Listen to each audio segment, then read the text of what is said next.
O, kumusta yung halaman? Ayun, patay na. Ha? Ay, namatay! Ay, ano nangyari? Pre, Let me explain. Bibili na kita ng bagong halaman. hindi na. Okay lang. Okay lang? Akala ko importante sa'yo yan, na pinamana sa'yo ng magulang mo.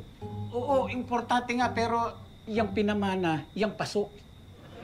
Antique jade yan. Nagkataon lang na may tanim na jade plant. Tiyak pa naman ako! Akala namin talaga importante yung plant. Yung paso pala importante. Data! Saka na yung paso, dali. Basag! Yung paso ko! Ay, Bakit mo hinagis? sabi mo dali. Importante yun eh! Importante pala eh, ba't hindi mo sinalo?